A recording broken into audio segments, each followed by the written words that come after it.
Welcome to the Touching into Presence podcast.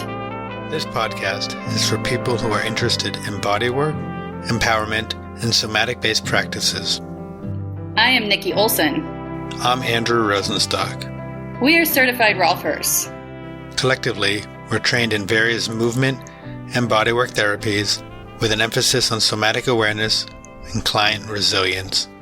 Through conversations, our goal is to share and explore mind-body paradigms to offer empowerment possibilities. We are grateful to be in conversation with Judith Aston. Judith is widely recognized as a pioneer in the art and science of kinetics for her discovery of the Aston Paradigm.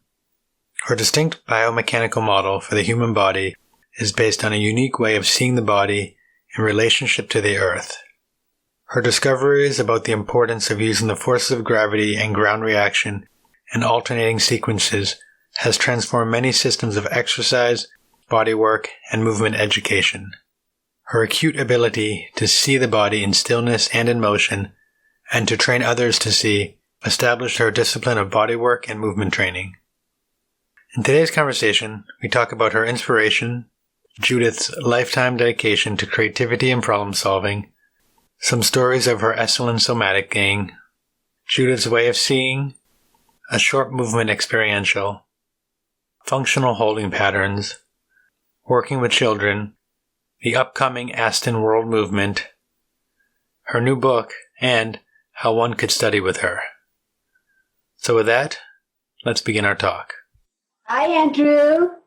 Hi, it's so nice to meet you through the computer. Great, absolutely great. We are super excited to talk to you for numerous reasons, just because you're you, but also because you're, a legend in the movement world. Do you see yourself as a legend? I was just trying to hear that word and feel it. I don't even know what that means. Does that mean just longevity? What does that mean?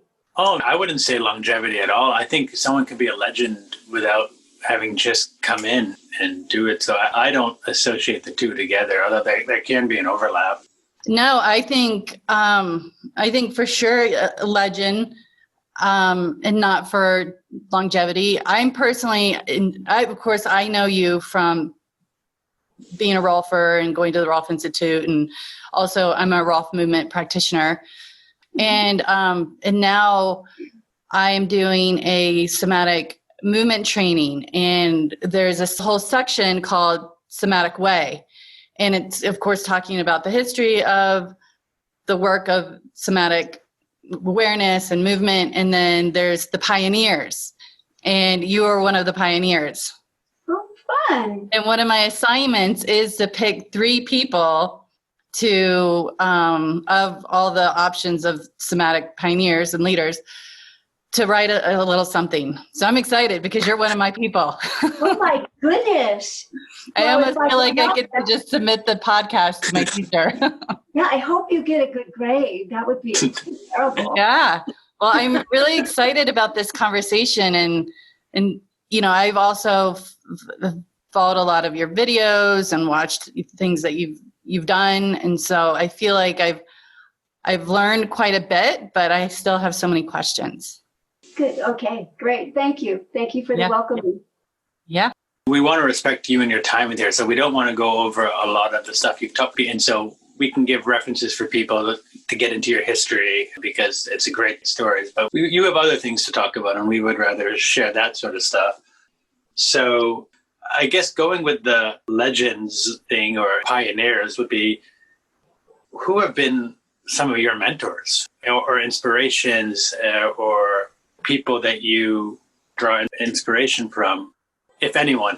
No, it's a very interesting question because I was thinking about your first question that you mentioned in terms of, new directions and creating things. For me, this started when I was really, really young. And I was just telling Courtney, my mother she would say, okay, we're going to have extra people for Thanksgiving. And so we need to make more pies and more vegetables. And she would hand me this half bushel of apples and say, peel them, and it's like, all of them? You want me to peel all of them? And it's like I would time myself doing one and try to speed up and so on and so forth, and found out that apples have a grain. And if you cut with the grain, you go faster. So that's a big epiphany for me that has everything to do with the way I teach bodywork. So another one, it would be green beans, whatever. So I always, I tried to open something. I tried to open a jar yesterday and it just was too tight. And I go, oh, I know how to do this. And I took a rubber band and put it over the lid and just started going. And of course, the friction helped. It's like, I don't know why I was born with this incessant interest in problem solving. So that's what has been my major guide, other than a very wonderful teacher in my high school, Marty Walker, who just inspired me in every way, because she said, so she took care of all the blind students, and this is just a brief review, but she took care of all the blind students for all their studies. And she had me work with her, and I learned a little Braille and so on and so forth. And she'd say, so what are you going to do when you grow up? And I said, well, I want to be a flight attendant. And she said, why? And I said, I want to travel the world. And she said, well, you could do that. You should be a teacher. You have the skill to teach, and you have the math to understand engineering. You should be a lady engineer. You should be an engineer. And just to show you where I was in that age, I had no idea there were lady engineers in 56, 57. It would not have occurred to me. And she just, encouraged my problem solving and my math skills, and that's where I kind of took off. I applied it to everything. I'm sure that I was a big pain to some people, because if they hired me for a job, I'd say, we could do this faster if we did this. And the boss would like it and the employees would not. Do you know what I mean? Things like that. So between those attention pieces and the fact that I met Dr. Rolf, I knew nothing about bodywork. I don't even know if I had had a massage. All I knew, I was in a lot of pain, and the person that I was teaching movement for said I heard about Dr. Ida Rolf. So I did go to her. And at the end of the first session, she said, can you create a movement program for my work? And I said, sure, not knowing what that would entail. And she said, well, you'll have to be in training in 6 weeks, 6 weeks. It was like, what? So I learned about the bodywork. She trained me in bodywork. She was really hesitant because of my size. So that's where I had to get really creative to figure out, how can I work with this large man in a way that I can get deeply and superficially and do the blending, the kind of organization that needs to be done. And that's where a whole bunch of the techniques came from. So people inspire me. Everyone inspires me. I'm listening to Moshe Feldenkrais talk. I'm listening to Thomas Hanna. I'm listening to people maybe talk even briefly, and it's like, oh, I just love what they're doing. That's great. People inspire me. Clients inspire me. So I'm never short on things to work on. And I wasn't even thinking, but at that point in Esalen, when, Thomas Hanna, Moshe Feldenkrais, Fritz Perls. Yeah, Bonnie Bainbridge Cohen was coming and going there at that time too. I know she was around the area. And Yes. then, and I don't, was Emily Conrad there? We were a gang, actually. Don Johnson invited Emily and me and Charlotte Selver and Robert Hall and so on. And we were a group of professional people in this somatic field that did different projects. Like one was Body and Spirituality with a Ford Foundation grant, I think. And all of us were involved with that. We hung out together a lot at Esalen. And then a few years ago, Bonnie and Emily and I did a 3-day seminar. I think that was the last time I saw Gail at JFK Kennedy University or something. And that was before Emily got sick. Bonnie and I and Don Johnson are all still pretty much in touch with each other, kind of regularly. So, but we haven't done any groups together. Of course, none of us have done groups. So. And what are those conversations like? Yeah, the same. I mean, I'm just listening to you, just thinking, wow, that, I know for you, this is no thing, but this is, I mean, for a lot of us, that this is history. This is historic. This is the guts. This is the good stuff. Well, and at Esalen, a lot of it was at Esalen. Well, I mean, we traveled to different places, and we would connect on the East Coast or et cetera, et cetera.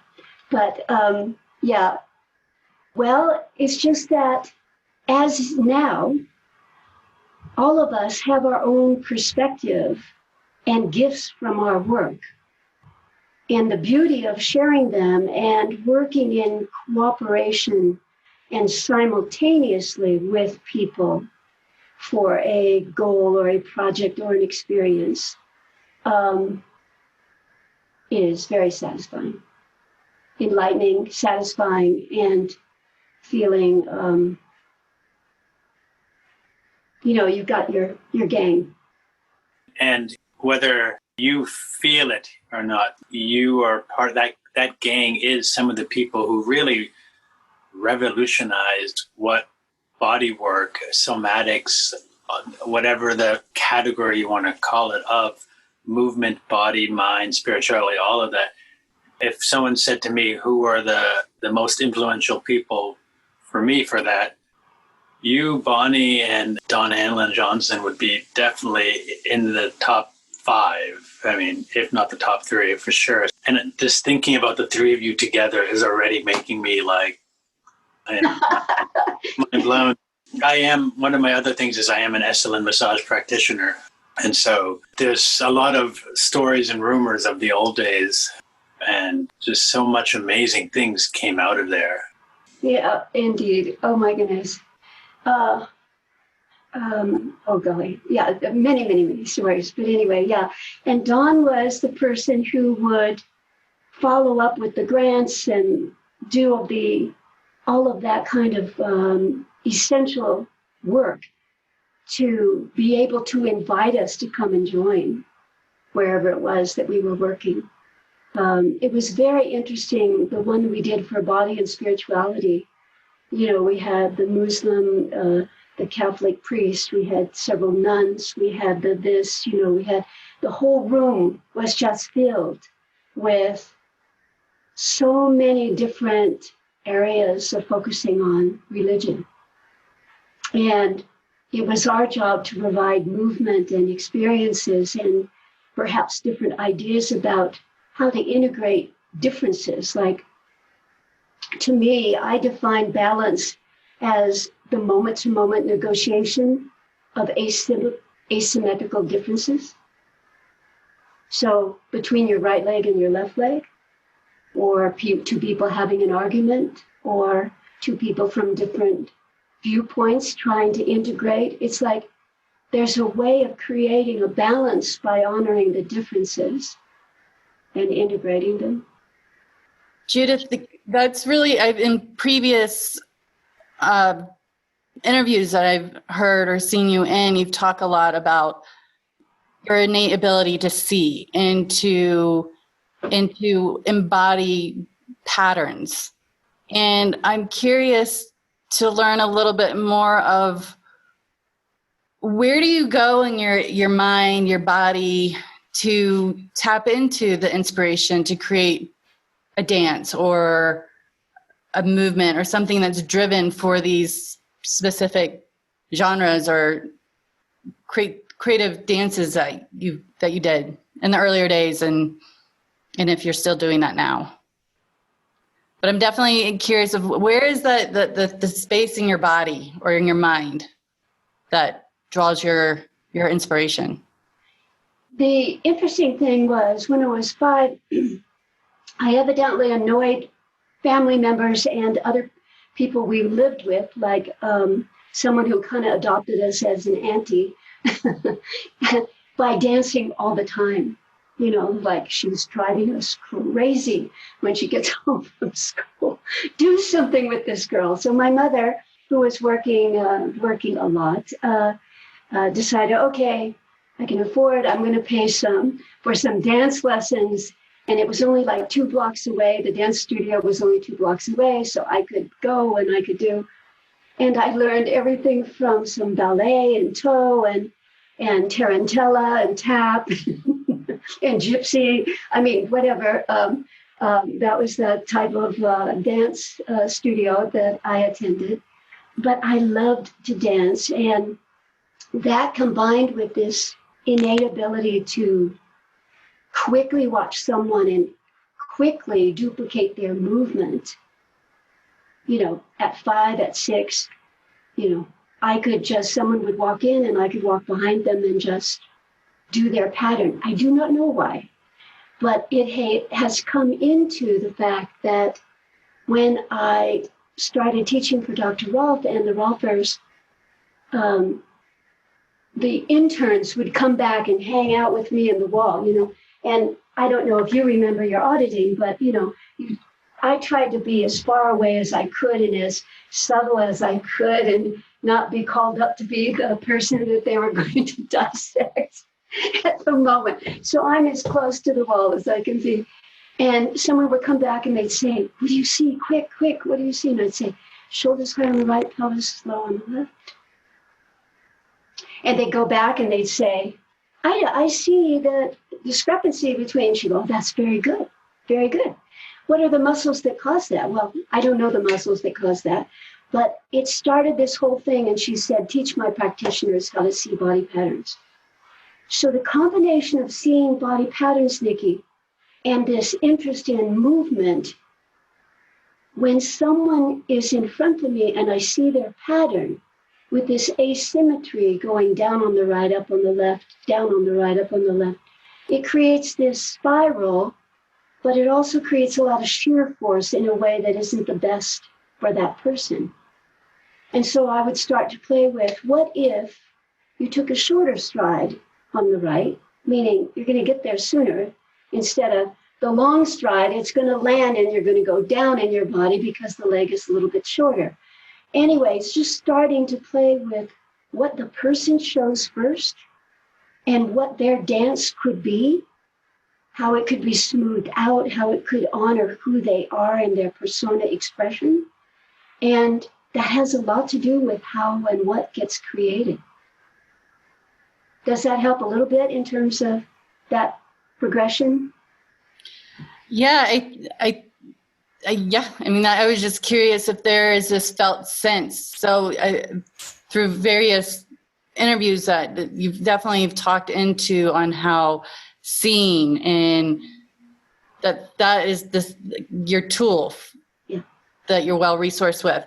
And I'm just, again, kind of prodding a little bit more if there's somewhere else, because I'm not a dancer. I mean, I enjoy dancing, but I've never done any kind of training in dance. But when I often hear from people who are in more of the dance world and teach it and choreograph, they often talk of this creative space in their selves. And so I'm just curious if there's something like that has motivated you or brought insight to your work. Very much so. Very, very much so. I mean, high on the list is creativity and problem solving. Those two things, creativity and problem solving. And so, for example, when I was working with all the Rolfers and by the way, I realized that I need to make it clear, I never trained people in Rolfing bodywork. I was not a person trained to teach people bodywork. I did teach people body mechanics to do the work, yes, in the beginning. So in terms of creating, it's like in terms of the, for example, let's see here. While you're sitting, just as you're sitting right now, will you take both heels of your hands and just simply press the heels of the hands right down into your thigh. Press them down. And if I say push harder, feel what that's like. Okay. And now pause. Take your left heel of your hand, lean your center of gravity a little bit to your left, and push down by leaning your trunk. There you go. Keep that pressure. Right hand, lean forward, press, and now push off your feet a little bit and feel how you increased your depth. Okay, did you feel that? Now go back, just place both hands at the same time and push down.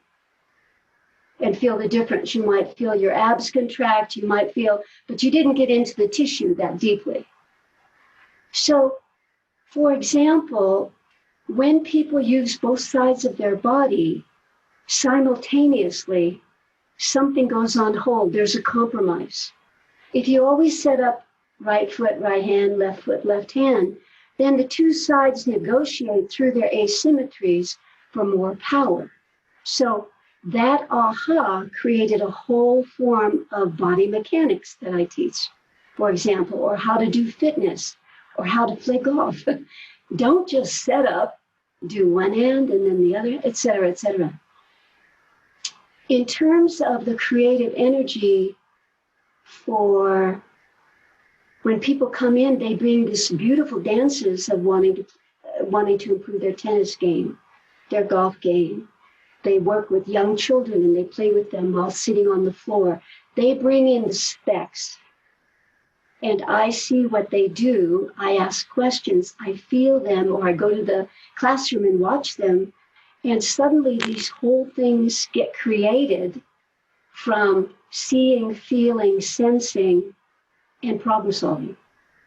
So this elusive creativity, in a way, seems to be the way we connect and put in more information in order to get to some kind of progressed ending, whether it's called a dance or it's called a new, like for me, there were so many people that, yes, when you could feel them on the table, you could feel all the tight places, but you could also feel all the loose places. And when they would stand, I'd see them side bend into a side that had low tone. And I'd go, I really think we should start with toning first. We should tone up that side that doesn't have the strength to hold its own and repalpate. And sure enough, many of the places that were tight and overly tight lessened their tension because this area was doing its job. So this creativity, the spark, the interest, when I used to create dance events, dance happenings, all kinds of things, it's kind of a similar feel.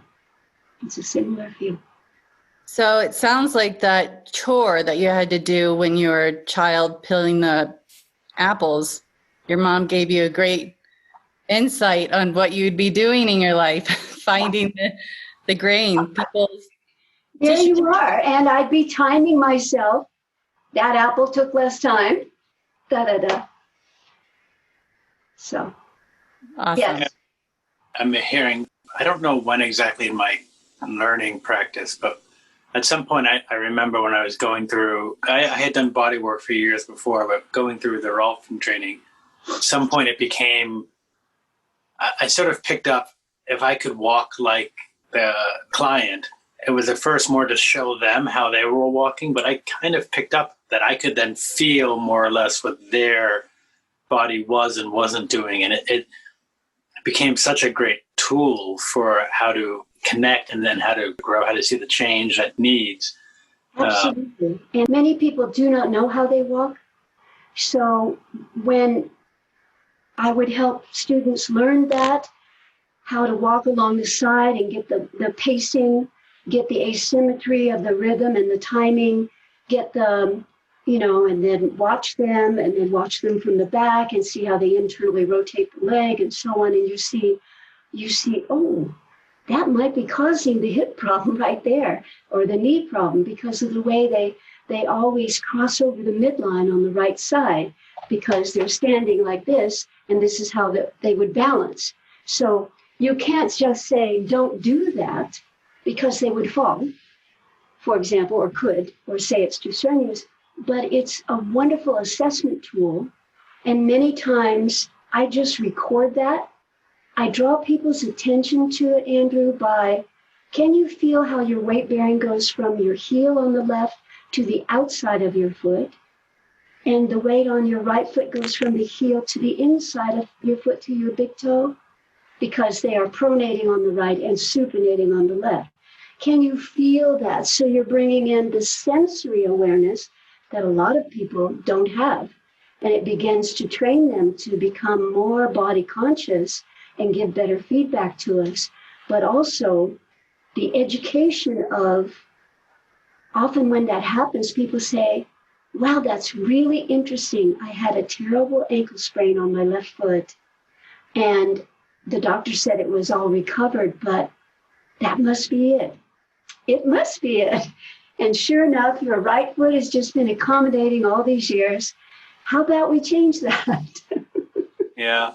And, I'm not sure how much you know in general what's happening in sort of the bodywork movement worlds, but, for us, Nikki and I being rolfers and COVID, not being comfortable to work with people from all this sort of things, and going onto an online world, doing movement sessions with people via Zoom and whatnot, starting to work with those movement patterns and seeing people and sharing them back and mirroring and giving ideas of new ways of movement, in some ways is just as profound, if not more profound, than the tissue work. Like it's and there's a lot of change happening in that world right now. Yeah. So I came up with these terms. I have a whole thing I call identifying the holding patterns. And there are I make two categories: functional holding patterns and structural holding patterns. Functional holding patterns can be started by someone surprising you, that you don't expect someone coming behind you. Oh my goodness, I didn't feel you coming up behind me. And some people can let go right away and continue their meal in the restaurant. I mean, if we are at a restaurant, but anyway, they can continue their meal. And other people, that startle reflex is going to last a while. And the person may have that all the time. That is their MO. They have a startle reflex happening. And it accumulates. And so from a simple little moment, it begins to add. And so let's see, you're looking at me this way. So on this side is a 1. And over here we have a 20, for example. That moment would be a 1 and maybe go back to a 0. But let's just say that the meeting during that lunch was more stressful, and then you had a mild but still car accident, little bit of what do they call them? Bumper bender or something. Anyway, and it accumulates. It starts going up to the scale where it isn't something that you can let go easily through movement or thought form or meditation. It's in the tissue. The tissue gets adhered by the duration of time that it takes to have these tissues that used to slide adhere. And so it's almost like the beginnings of a self-created scar tissue from an event. Generally, functional holding patterns can easily change in movement, and structural patterns holding patterns can change easily with body work. But movement over time can really accumulate and neutralize a whole bunch of functional holding patterns. So the duration that people spend focused on themselves, on how this movement will loosen my shoulder girdle and let me own the inside of that shoulder girdle, whereas I'm always working at the computer with my shoulders up because I have to get my head forward to see the screen. I don't want to get glasses, whatever all of the things we do to ourselves. But the point is, when you gift someone with these ideas of how to take care of themselves, So I have many programs to do with self-care, and I've created movements to loosen holding patterns. It's a very technical term. It's called loosening. It's called toning. It's called stretching. It's called cardiovascular. It's called facial fitness.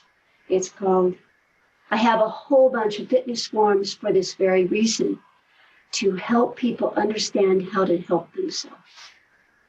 I think that leads in really well to where I was wanting to go, which is what you touched on earlier, which is sort of about, so after leaving from the Rolf Institute and going on your own way, and you've done so much since then, what inspired you to go into this directions of these programs and of the ergonomics, and how did that sort of all progress? I'm intrigued about the fact that because these same problem-solving skills, math and creativity, have just been with me for so long, I wasn't afraid. I wasn't afraid. I didn't want to be in the way of changing Dr. Rolf's biomechanical model any more than I had done a little bit here and a little bit there. And, please don't have the feet so close together. It's narrower than the hip joint. And please allow your feet to turn out a little bit at the ball of the foot so the heel can support the lesser trochanter and the ischial tuberosity, and the ball of the foot can support the ball of the foot can support the hip joint. And, I was starting to do things like that. And then as I realized, I don't want to create stress. So I just started teaching these more and more, and people came for working with them, doing their work. And, for example, one of the really simple things, if you lie on a mat or a massage table with your whole body, including your feet on the table, you are letting the tibial plateau fall posteriorly because of the calcaneus. If you slide only far enough for the calcaneus to be off the table, you're reading the leg as it really is, not hyperextended because of the heel raising and therefore the tibial plateau falling back. So things like that. I wasn't having to sell things to people. I was saying, please try this. And they go, oh my goodness, that changes everything. That totally changed the palpation. I said, I know, because we've been creating the tension by the way we set someone out, and they're paying us to work it out. That's quite a gig. How about we find what's really the person's pattern and work on that? So I guess I meant a little bit more like when you've gone, now you've had this one thing, now you're separating, you're moving forward. And since you move forward, you had done so many programs, you've developed things. How did that transition sort of go for you? Like, how did you decide, okay, well, now, I don't want to do that stress anymore. And now I'm going to create functional fitness or facial fitness, or, was that just it sort of sounds like a little bit, everything just kind of works out in this beautiful way of the universe, starting with apples, growing into this path. I think there's a lot more hard effort involved, but what was that like? What drove you in that? Well, for example, the piece with the facial fitness, when I trained in massage, when Dr. Rolf said, no, you'll never make it in the field. I'm not going to train you. You're too small. And I went, well, I think you're wrong. This is in June or July 1968. I think you're wrong. I'm going to prove you wrong. And so I'll be back anyway. And I immediately, on the way driving from Big Sur to where I lived in Long Beach, I stopped off at a massage school and enrolled. Okay. So to me, that's just kind of my MO. And so they said, oh my goodness, you've been teaching in a college for 5 years? And I said, yes. They said, would you like to be one of our teachers? I said, you mean while I'm learning? He said, seems like you know how to teach. And I said, okay. And so the Rolfers then were able to use me to get their massage work and get signed off on their numbers of sessions they needed and all those kind of prerequisites, which was good. But anyway, I gained 10 pounds and I found out that Dr. Rolf was going to be in LA in October. The training started in February. And so I walked in my best Rolf line, like this, and the elbows out and psoas moving. And I did my walk with my full payment for the program. And I walked right, I knew she was going to be there. I asked her, could I just stop by for a quick moment? I walked in, had the check in my hand. I got to her. Dr. Rolf had the most wonderful laugh. Oh my goodness, I hope someone's recorded it. Wonderful, wonderful laugh. She burst out laughing. She took the check. I kept walking and she laughed and laughed. And she said, okay, I'll train you. And I said, okay. So you create the moments. And this woman, one of my students, lost her mother unexpectedly. And I said, gee, massage school taught me lymphatic drainage. It taught me massage. I know how to do toning. I've figured that out, blah, blah, blah. So I put together this whole facial fitness program and I watched her reclaim herself, not unlike what we all do with our sessions. So to me, the client comes in and says, I race cars. It's starting to really kill my back. I say, can I look at your car seat? I do. And I say, the fact that you're sitting in a slump may lower the ricochet, but the point is it's eating up the health of your back. How about this?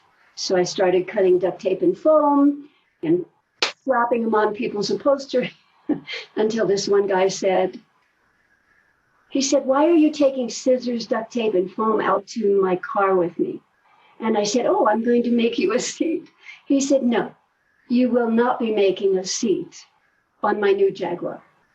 And I said, oh, okay. He said, I will send my upholsterer to you. I said, wow, send me an upholsterer. Okay, good. So I started making the products. So everything was a problem to be solved. I love those, and I love those. I mean, it's like I've always been interested. Well, I always do it this way. What if I did it this way? Oh, it's smoother. It's easier. Wow. Okay. So people started calling me saying, would you train me in movement? Would you train me in exercise? Would you train me to do my body work so I'm not going to age so quickly? And that created one class after another, after another, after another, because I was problem solving to the interests.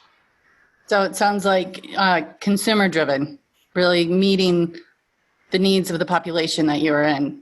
The population, including every individual. Yeah. So they say, could you come talk to my class? Could you come to our church and come to our meditation groups and help people learn how to let their body let go? And sure. How do you see us, that you've been in this movement creative world for quite some time, and definitely coming from Esalen and the human movement potential realm. Yeah. And of course, I wasn't alive at that time. So what I've read and my assumption is during that time, a lot of wanting to move with ease was possibly driven more for a spiritual need, more of a need for bettering themselves, where I think that still exists to this day, but now through decades later, in the way technology has evolved, there's kind of this need to kind of lifestyle occupational hazard that we're all in with our technology. So I'm curious from your point of view of seeing bodies move and the needs that people need to find ease. What do you have to say about how we're evolving in this modern world, and how people, and also how from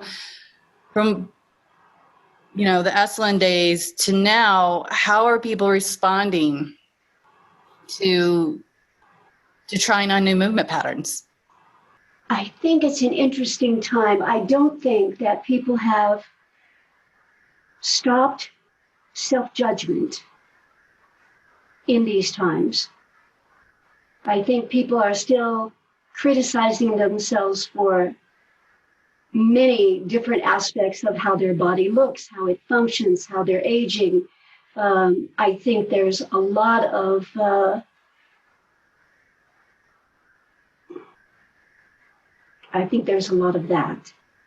I think the world of technology takes person into zooming in, so to speak. So the outsides come in, the top and the bottom come closer, and everything is kind of contained in a screen or in a square. And what it does is one of the things I notice is that very few people have a sense of the back half of their body. They just don't. They look in the mirror, they put on makeup, they look in the bathroom mirror, et cetera.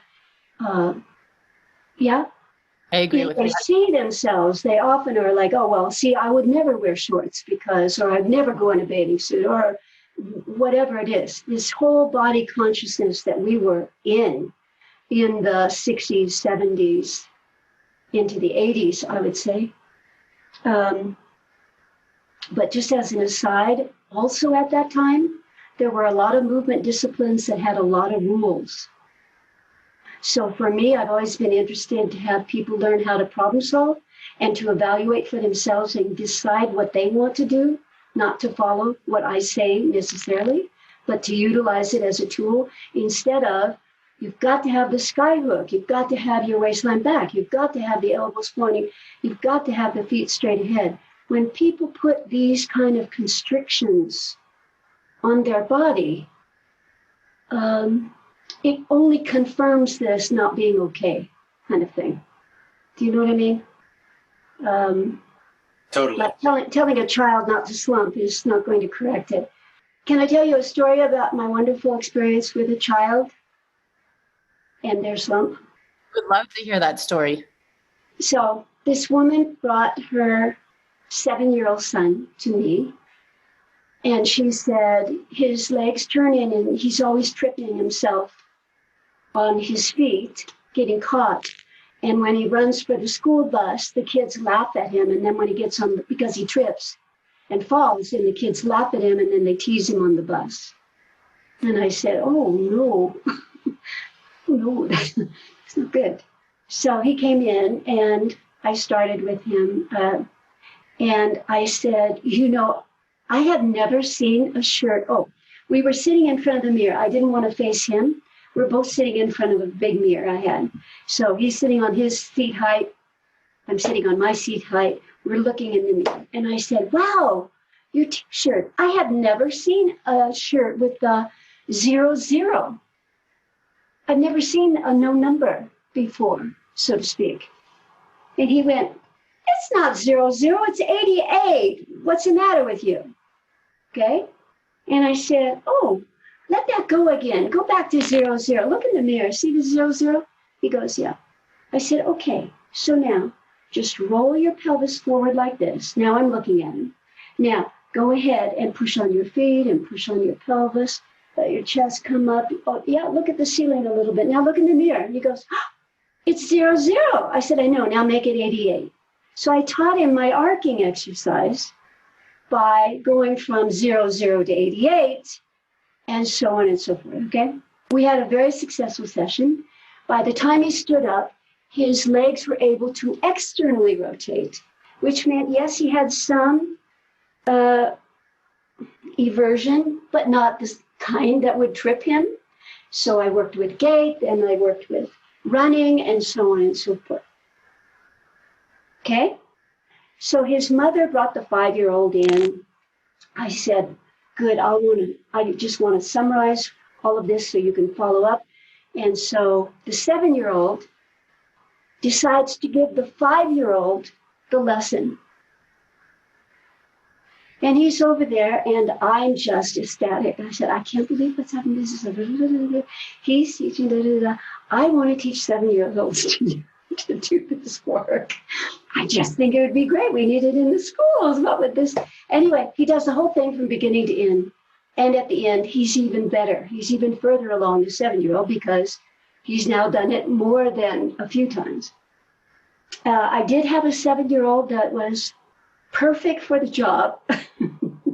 She seemed interested at the very initial start, and no, not interested as we progressed into what that might involve. No, not the least bit interested. So having the ability to work with children, I mean, I don't have a lot of that opportunity, but when I do things like that. It's just how to neutralize our patterns. So if you just had a wonderful body work in a movement session and you are good, right? And your work requires you do this all day. That was a functional pattern now, because you had gotten structural and functional change. You were looking more neutral, but now you're not. And then you cook and you do this and you do this, and tomorrow you work again. We have to be able to learn how to neutralize our patterns. And this is a perfect setup. Thank you so much, because I want to invite you to join me for what I'm going to do fairly soon is a world movement. Just free advice for the world, and as many people as I can get to join and put up additional ways, the better. So I will be in touch with you about that. It's Ooh, free. that's a nice little teaser. Can you just, what world movement? It's going to say Aston World Movement. All right. I look forward to that. Coming soon. So anyway, I just say that. You can cut that out. It's okay. We'll keep that in. Oh, Yeah. great. Because the more people, like right now, I'm training Pilates trainers in Shanghai. And again, the world has just gotten so small. And if we could just give these gifts out there, I'm just hoping it can just exponentially help people for free. Another question I had was, who inspired you? Who are your mentors, and who do you look up to as teachers? Besides your mom and the apple. And So what I was saying, Marty Walker would be number one, and then of course Dr. Rolf.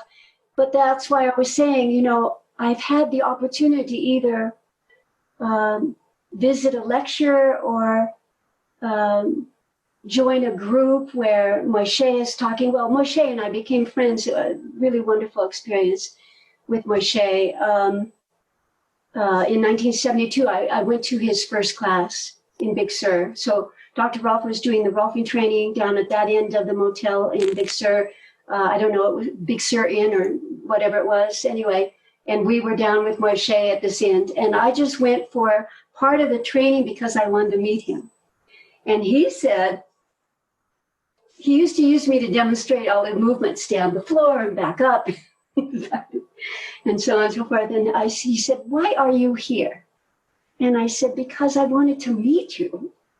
I mean, look who you are. You're this physicist and you're this great teacher and Aikido and you developed the system. And that was cardboard falling. And I have been discovering these things, and I would love to show you, and maybe you could explain from the physics or whatever why it's working. Would that be okay? I look back now, how audacious of me anyway, but I was just interested and genuine, and he said, okay. So Moshe is over there in the corner of he was staying at the same hotel. And he's over in the corner smoking his cigarette, watching me work with this person. And he's getting closer and closer and closer and closer until he's sitting right by the table that I'm working on with his cigarette. And I'm afraid his ashes are going to go on the client. Anyway, and we finish, and I come to standing. He comes to standing. We're doing this. The client leaves. He's just been sitting there like this. He goes, "Did you figure this out yourself?" And I was frightened. I said, "Yes." He goes, "Very, very clever." And he got up and walked out. That was it. But he started sending me all these people, clients, and people in his classes. He'd refer them to me, and people would come. So it was like, okay, I guess Moshe wanted me to keep doing what I'm discovering, and so on and so forth. And I saw him maybe 3 or 4 more times in San Francisco, and then in London, and so on. He was wonderful. Moshe was wonderful. So those are the main people that I can think of. And other than that, everybody inspires me. There's so much happening now in movement and somatics and this whole area. And I'm just sort of curious, are you following that? Are there things that you see that are like, ooh, that's great and inspire you? Or are you also sort of like, listen, I've been doing this for 50 odd years. I'm good. I got my thing. I don't spend a lot of time looking, not because I feel I have enough. I haven't gotten to so many things on my list. That's why. It isn't that I'm not interested. If I'm on a panel and someone presents, I go, wow, that's fabulous. That's fabulous. I've just been, and now we're training more people and so on, and I just am busy. And then people tell me, well, a lot of what you've been doing for a while is now being documented. Did you know that? And I said, oh, great. That's good. Those people that are into the sciences and research, they tell me things like that. And I go, oh, that's great. I'm so glad. Like asymmetry is important. The body has to be asymmetrical. Let's stop trying to make it symmetrical. So what's on your list is really just staying more involved in your work. That sounds like I'm trying to stay away from. I'm not trying to stay away from other ideas. I just don't have time to research other ideas. But if I'm doing something where we're all involved and Emily's teaching or Bonnie's teaching, I'm right there involved. Now, I was just curious if there was something, just another avenue that you were problem solving on. Well, I always am. And, the people that I train, and they work with clients, and then they ask to do a consult with me. And I stay, because I do sessions online with people. And these days, I have to say, one of my biggest shocks that happens often is how people are doing surgeries, hip replacements, different things that put a math into the body that the patient can't get out of. So now most of the hip replacements are all about increasing internal rotation. Instead of matching, actually, that joint is on a diagonal that opens. If you look how the socket fits in there, to the neck. And the necks now are all standardized. So for a person that lost height on their right leg, I said, oh, did they angle the neck of the femur for you to accommodate that? And they said, no, it's standardized. I said, oh, well, we have to change your gait then because, it's horizontal for you. Anyway. It's actually really interesting. I never even thought about that because everyone's trochanter to acetabulum is a different angle. I would never have even thought about when you're doing hip surgery I would have thought they would have had variations, and the fact that they don't it makes sense from a production standpoint. It makes sense. It almost seems like when people go through these, they should have a movement specialist. Some would say they have a PT, and not to bash PTs, but a lot of times they focus just on that area as opposed to the whole functional. Many times it's what they're able to do. They are restricted by the protocols that are needed. And coming up with different protocols, as many of them can, they get in trouble. or they could get in trouble. So, if you're going to do any kind of surgery, you want to be in your best neutral position, because even though the person is working on an isolation, the rest of the body math is going to control that result or be controlled by it. So it's got to be in relationship, I think. So, Judith, I 100% agree with you. And it's one of those things in my practice when you get one client, for me, it wasn't necessarily hip replacements, but I had one client that come in that had a knee replacement. And then coincidentally, a couple other more people would be coming in who also had knee replacements, or they were, slated to maybe get one. And it was really fascinating to discuss with people what they were doing. Some people had great results, but they were so motivated with their recovery. They would go above and beyond what the PT suggested, and they really worked what it sounded like in their own ways, sought out their post-op care, which was one seen role for me, and particularly me, because I was incorporating movement and figuring out how to find a new way to move with ease with this now artificial joint.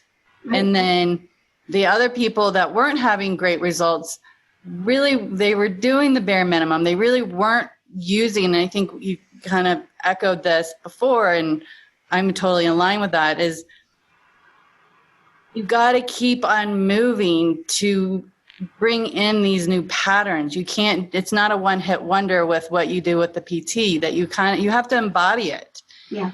And find a new way to be moving. And the one thing, and I thought this was interesting that you just mentioned, that I was fortunate to have a particular client who was really, really trying to avoid a knee replacement, and ultimately did, but they went into it with really working out things that were changeable in their pattern. They went into the surgery of knowing how to walk with better ease, translating through, their heel strike and getting that contralateral movement. And in the way they kind of credited the recovery to the work that we did, because they had already taken out the unnecessary noise, that was already removed before they went into their surgery. And then they came out of the surgery already with these little movement nuggets that they could start incorporating. And before they really were able to come and see me again, they're like, yeah, that one thing that you told me of how I was moving. Yeah, absolutely. Absolutely. And I think it's unfortunate that maybe there's some people out there, orthopedics or PTs, that really embrace this pre-op, post-op idea of figuring out how to move in a way that is with this new joint, and not just expecting a miracle of like, now you got a new joint, now your pain should be gone, which clearly, as we know, the body has to sort itself out around all the incisions that have happened to pull out the natural joint, the joint that deteriorated, and then the tissue has to reorganize around the new joint. Right. If people want to learn from you, how do they do that, besides Aston World Movement Day? So our website, and we can just send all of that, our website, astonkinetics.com. Opposite astonkinetics.com is our email. And people could email and say, could you put me on a list of classes? So for example, I'm now teaching 2 of the foundation classes, seeing, and the introductory movement classes online. Several of us will be teaching those classes online. I've now taught already 27 people in that format. And so, online, I'm just glad 5 years ago, I had so many clients that couldn't come in for sessions because of injury, surgery, weather, because we live at 7,000 feet, snow, whatever. And I started working online. So I'm so glad I got some training on that.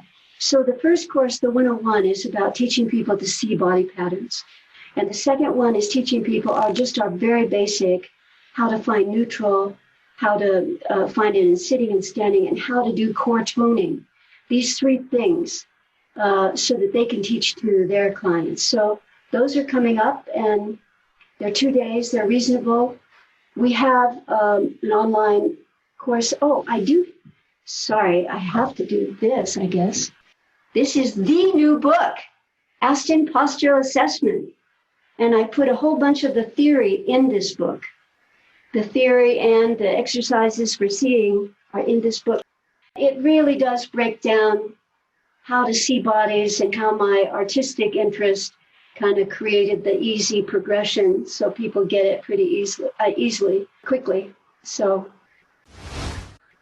I want to thank you for your interest.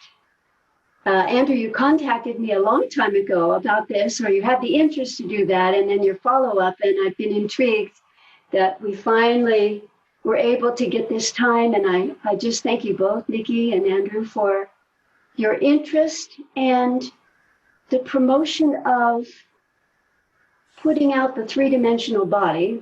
That's been my focus for this life, the three-dimensional body and its significance, its importance to us individually and to the world. So thank you for inviting me. Thank you so much for taking time to speak with us and share your wealth of knowledge. It just has been a pleasure. I'm so happy you made time for us. Great, thank you. Yeah, see, Nikki's a much nicer speaker, so I'll just ditto what she said. Okay. And hopefully we'll see you in a Zoom class or two. Thank you, Judith. Have a great day. All right, thank you. Bye, Judith. Bye. Bye. Thanks for listening to us at Touching into Presence. We hope you enjoyed today's conversation. You can find out more about Judith at astonkinetics.com. If you enjoyed today's episode, we'd appreciate it if you'd leave a positive review of the podcast and subscribe to it through the platform of your choice. When you do this, it really helps other people find us, and we greatly appreciate your support. We look forward to hearing back from you and seeing you on our next conversation at Touching into Presence. Bye-bye.